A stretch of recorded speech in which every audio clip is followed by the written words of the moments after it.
Hi, welcome everybody. It is Wednesday, the 7th of April, 2021. Welcome to the 100 Pounders meeting of Overeaters Anonymous. My name is Rita Q, and today I am delighted to present Tim C. Tim C has been in OA for over 11 years. He's been abstinent after a relapse, and he has lost nearly 100 pounds. And Tim is going to tell us exactly how, share his experience, strength, and hope today. So take it away, Tim. Thank you very much, Rita. I do apologize. I did not realize that this meeting was conflicting with our camping trip. So that's why I'm in the car here. And my name is Tim. I'm a compulsive overeater. I'm coming up next month. I'll be abstinent 12 years, back from relapse, which I'll get into with my story. And I'm down. I like to get just very clear. I weigh once a month, and I just like to give the exact number because my disease just loves loves the gray areas. So I'm down 97 pounds as of this month. Let's see. I didn't grow up a heavy child. I grew up in the Midwest. We grew up on, it wasn't a working farm, but there was just a lot of chores. We did have a lot of animals. We had horses. We had, I think, a cow at one point. We definitely had pig. So we had a lot of, we were either doing one of two things. We were either working or we were playing the sport. There was five of us. So my mom and dad kept us busy.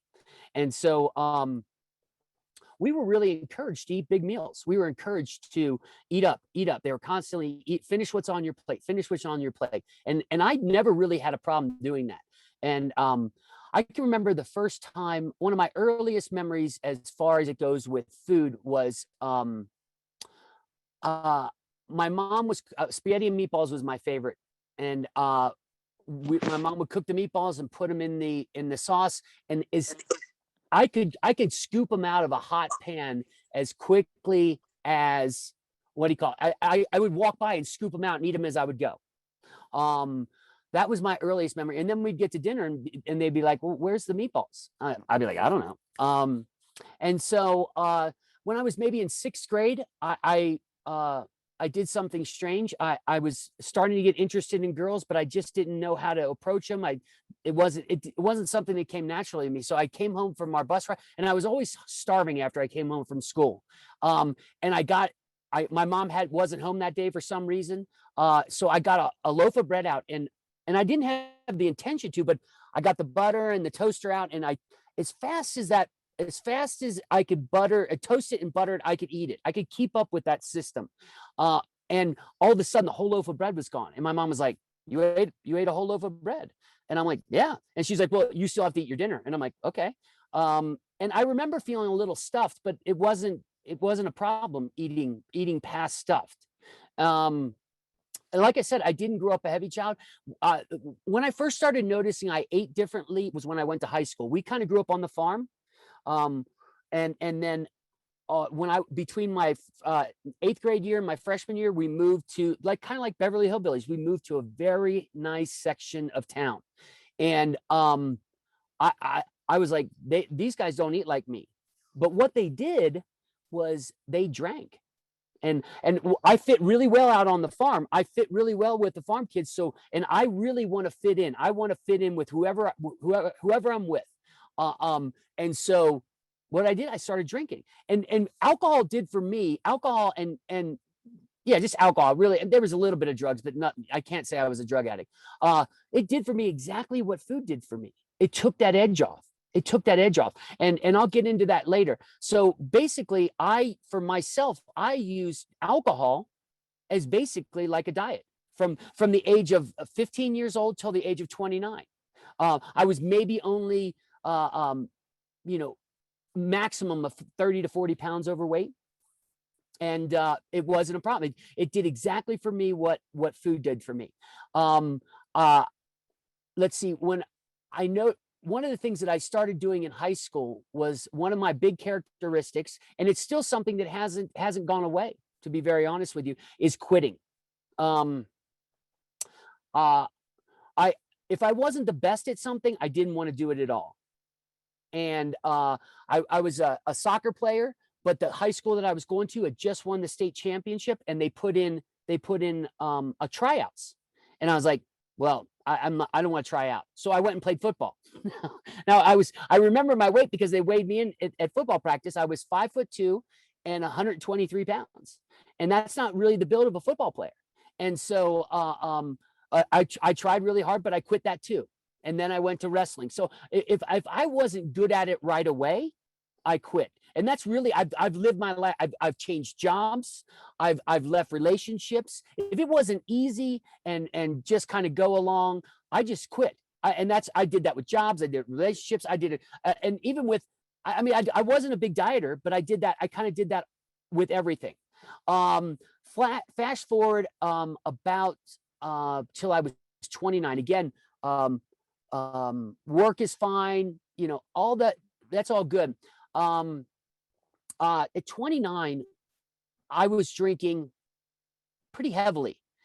And then all of a sudden, it kind of stopped. It was removed from literally from one day to the next. I since that day in my life, I've wanted to drink one day, and that was 21 years ago. And I was just like, I'm done drinking. I turned to the girl that I was dating, and I said, I'll never drink again. And that has been my experience. I've never had to call anybody. I've never had to inventory anything. I've never had to do anything to deserve that gift, to continue to keep that gift. And so, but what happened really quickly afterwards was I couldn't stop eating. I put on about 40 to 60 pounds quickly after that. The girl left me because, again, that was a big part of our relationship. That was a drastic change. And I'm all black and white. If I can't do it, I just quit it. If I do it, I'm full tilt into it. And so she left, and I was taking my comfort with extra food. And now, but something's going on. I can't shut it down even when I'm full. And so I put on so much weight so quickly. I remember I was walking my dog, and it was a busy intersection, and my back seized up right in the middle of the crosswalk, and I'm like, oh, I couldn't move. And so I had to move because the cars are going to start coming. So I shuffled over to the sidewalk as quickly as I could. And then I had to stand there for 45 minutes just until my back kind of stopped, just stopped. I was so afraid to move. And then everything relaxed. And that really, I mean, I was so ashamed. Shame is a big driver for me. It really is. When I feel ashamed of myself, I'm going to get into action. And so the action I got into is I just kept walking the dog. And then I felt better. I seemed to feel better when I got back in. And so, oh man, I started running, and I was like, I'm loving this. And I felt better. And it really was all about feeling better. I love feeling better. That's really my bottom line is I love to feel good. And so and so what did I do? I was like, hey, this is great. I'll run a marathon. That's what I did. I don't think to this day I've ever run a marathon. I mean, anything less than a marathon. I've never run a 10K or 5K or half marathon. I signed up to run the marathon, the Chicago Marathon, and I ran the Chicago Marathon. And as I'm driving back from Chicago to Ohio, I'm like, what's next? Because I had a sense that there wasn't something right about the way I ate. And if I stopped exercising, I was going to gain the weight back. So at this time, the Ironman was really popular. So I'm like, I'm going to do that. I'm going to run the Ironman. And they're like, well, you have to qualify to do that. And I'm like, you know what? I'm not going to qualify. I don't want to do a half one. That's not the way I operate. Is there anything I can do to allow me to do this? And they're like, yeah, if you send us $1,000 entrance fee, we'll let you in. I'm like, perfect. I'll write a check. I will write a check, but I'm not going to work hard. So I wrote them a check, and they let me in, and I went. And 9 months later, I did the Ironman triathlon. And as I'm driving back from upstate New York, driving back to Ohio, I'm thinking, what's next? Because I knew if I stopped there, I literally, this was when the Into Thin Air was coming and all this stuff, and I was like, oh, I'm going to climb Mount Everest. And I was like, great. So I made the call, and I'm like, how much to climb Mount Everest? And they're like $80,000. And I'm like, hold on, nope. I'm like, that's too much. We just hit a price that was too much. But within 2 months, and I wasn't aware of this is only looking back at my relapse. I wasn't aware of any of this as I was going on. I was just eating and exercising. I could eat as much as I could exercise off. In fact, during the Ironman, I gained a pound, and they were amazed at that. And I'm like, well, there's snacks every mile. There's snacks every mile during the marathon. So I would eat every mile, and I gained a pound. So within 2 months of finishing the Ironman, I'd pull a geographic all the way out to California.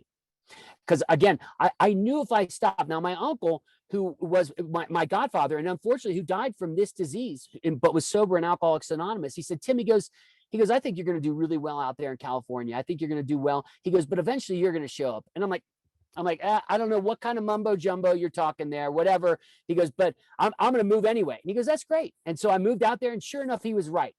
After about a year, the exercise got boring, And so what I did, that's perfect.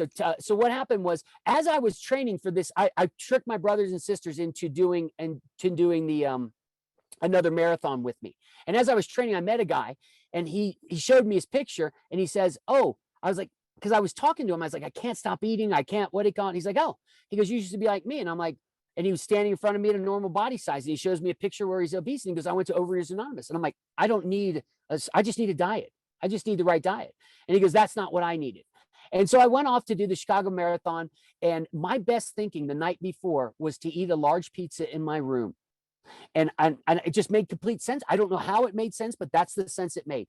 So what did I do?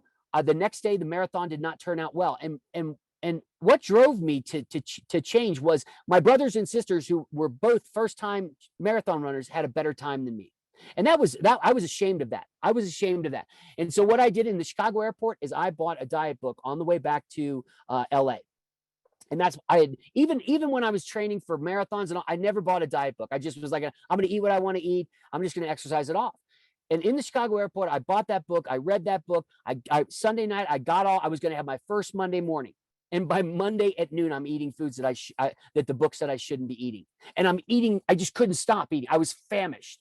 And I was like, I called that guy up and I said, "Hey, let's go to Overeat." And I went through the steps very quickly. I went through them right out of the 12 and 12. I got right away that I have what do you call it? An obsession of I have foods that trigger the allergy, and I have a mind that's an obsessive mind. I got that right away. I knew flour and sugar right away. I can't touch it. Perfect. I dropped, and I was only starting to go back up. I hadn't gone all the way back up. I had gained about 35 pounds, right? And I went to OA, and at first I was very embarrassed at first. I didn't like it. I didn't want to be, it's just food. But then I eventually got into the middle of the herd. Everything was going really well. I mean, I was going to fellowship afterwards, and I really liked fellowship. I liked talking, reasoning things out with people afterwards. And like the parking lot time, I've never heard that. That's great. But then things started happening. The job started becoming the career. The girlfriend, became the fiance, and everything's going so well. And I've got a little less time for meetings. I have a little less time for fellowship. I have a little less time. I'm still sending in my food. I'm still doing all the things that on the outside are exactly what I'm being asked to do. But really what I'm doing is I'm just slowly edging towards the side of the herd. I'm just right to, and again, because now it's Tim's plan again. It's not the OA plan. It's not the sponsor's plan. It's Tim's plan. I'm leaving meetings early so I can go to spin class, so I can exercise. So now I'm back into controlling my weight through exercise. And I'm just getting, and it's working. See, that problem is it works for a while. But then what happens is now about 6 months in, I'm without defense against the first, and I can remember, I could see where I was at. And I knew I'd been playing with my abstinence up to that point. And the donuts, I just love donuts. I love them. And so I was like, if you eat this donut, it's over. And I was like, oh, I had to stop. I recoiled just like and I could cherry pick all sorts of stuff out of the big book. And what I do is I refused the bite the first time, but then by a little later on, I found the right excuse at the right time, and I went back and took it. And the one lie, and it's always the same lie, is this time it's going to be different. This time it'll just be one. And sure enough, it was the rest that were in the box, and I was off and running. And my relapse lasted for 5 years. I was unwilling to humble myself.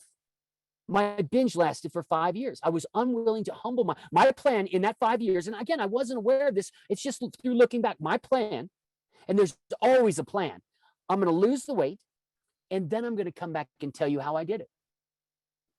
And, I kept it under control for a while because the fiance, I had to get her across the finish line to married, because if she knew who I really was, if I really let it loose and I let my eating go, there was no, I didn't think there was any possible way she was going to marry me. So I kept it to about only maybe 30 pounds overweight until the wedding. But then after she was legally required to stay there, I was like, the game was on.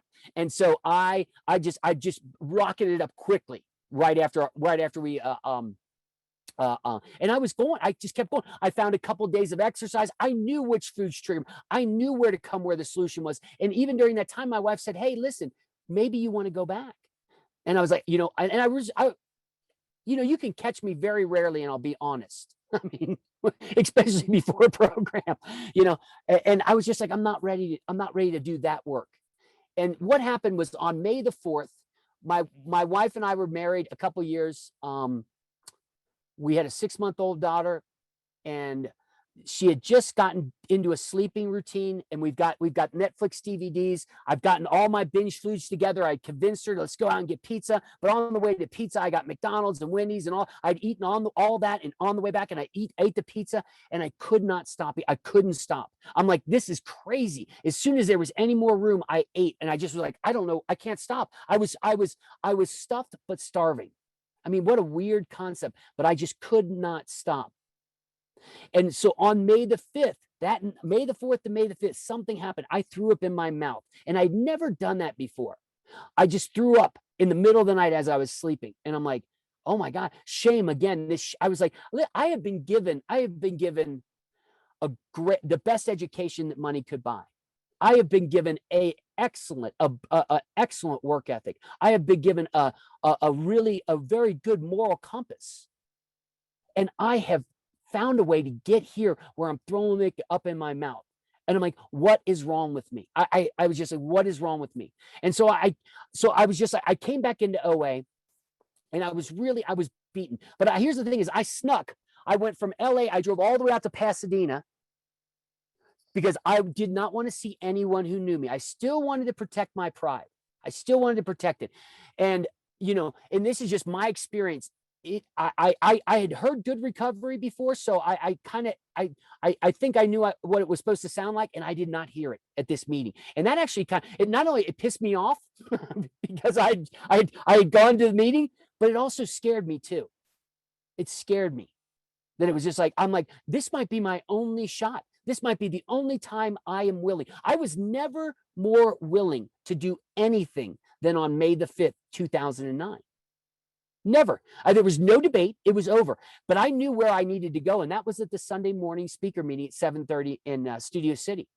That was where there was some solid recovery. That was where there was the people that were serious about not just talking about they were serious about the business of recovery, the actions of recovery. What are we talking about here? We're not talking about the wife and the kids. We are talking about, how do I not hurt myself with food today? And then how do I help the next person? And I had always heard that at the Sunday morning meeting. And so I came back in and I got a sponsor.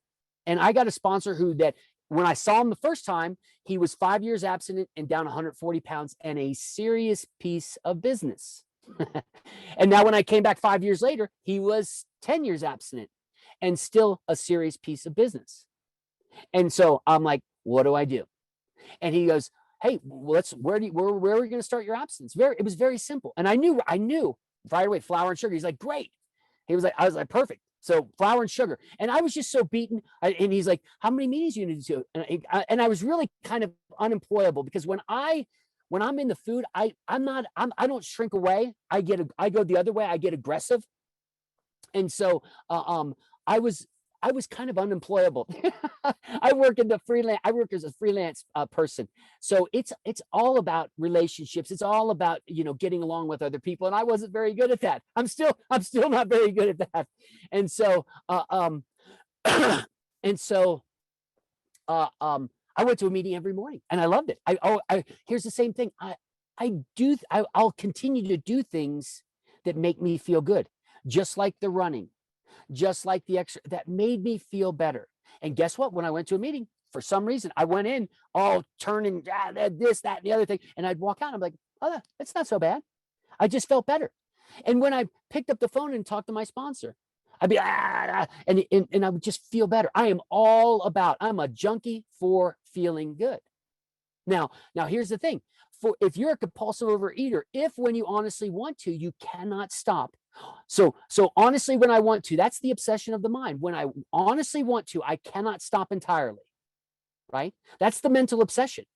So then we got to that. He says, hey, so after 30 to 60 days, whatever it was, we started meeting after the 7:30 meeting on Sunday. We started going to breakfast. And he says, what have you put on your plate in the last 30 to 60 days? Everything's going well. The weight's just dropping off, because basically I was eating protein, vegetables, fruit. That was kind of it. It was a very simple plan. And so, 20 minutes. Oh, perfect. This is great. We're into the steps. And so, so he says, what have you put on your plate in the last 30 days? And I don't know why I was honest with him. I really don't. I think I really thought I was going to get more of those foods. I really did. He says, what have you put on your plates in the last 30 to 60 days that is, as soon as you put it on your plate, you wanted the second helping? Because for me, I can trigger this disease with extra helpings. I can be abstinent and put extra helpings on my plate and still, because our goal is moving towards maintaining a healthy body weight. And I can trigger the disease by extra helpings. And he's like, and I was like, and I don't know why I was honest. I think it's still a mistake that I was honest. But I said flour, or I said rice, and I said potatoes. And he goes, Tim, those are also alcoholic foods. And I'm like, whoa. He goes, those foods you like to get high with. You like the effect they have on you. You like to feel good, right? And you feel good with those things. And you don't have that feeling when it's green beans or carrots or chicken. And I'm like, you're right. And but whoa, what about brown rice? And he goes, what about baked potatoes? It was just a potato salad. And he goes, Tim, he says, we can do this any way you want to. He says, but he goes, it's been my experience, and I've been around 10 years, and I've worked with a lot of people. He says, if you're playing with any form or any derivative of your alcoholic foods, you're going to find a way to make it an alcoholic food. And then you might trigger the disease. And when you trigger the disease, your body is not going to let it go just because you want to. See, that's what the step one is. Even though I want to, I can't stop. Even though I know what the consequences are, even though I believe that it's right not to eat these foods, and even though I know all this, I believe it, and I've had experience, but yet my body will not allow me to stop once I start. So I've got this twofold disease. I got a mind that tells me that's just chipping at me. Beep, beep, hey, Tim, here. Like a little puppy going, beep, beep, beep, beep, beep, beep, beep, like a little bunny rabbit. Beep, beep, beep, beep, beep. Yeah, and it's just chipping at me. All it's doing is watching. It's just watching me, saying, oh, you don't want to go to meetings? Well, that's the way I'm going to go in. Oh, you don't want to make phone calls? Well, that's the way I'm going to enter in. Oh, you don't want to listen to this person? Oh, and all it's doing is watch. It doesn't have to do push-ups. It doesn't have to do anything. It just it's there. It just is watching me. So I've got that part, and that's what I failed to realize my first time through. I wasn't awoken to, this is a serious piece of business that I'm going to have to be, this is going to be part of my business of recovery. And so this time through, it was like, oh, I'm really serious. And my sponsor and I, he sent me the steps. My steps are still on Gmail somewhere. He sent me 30 questions for steps 1. Didn't read the big book. I read a little bit out of the big book. I read a little bit out of 12 and 12. Read a little bit. Yeah, just whatever he asked me to do. Whatever he asked me to do, it worked. Now, I don't sponsor guys that way because I've found that there was something a little bit that worked a little better for me. That's okay. And so, we went through the steps. I did my 4th step is still, there's 170 questions. I did them right on Gmail. I did a little bit every day. Sometimes I would answer 1 question because it was 10 sentences of what I had to write. Sometimes I would answer 3 questions in a day because it was, no, this does not apply. And I went through it. And I just did what I was asked to do. And the weight kind of came off. And that's been my experience.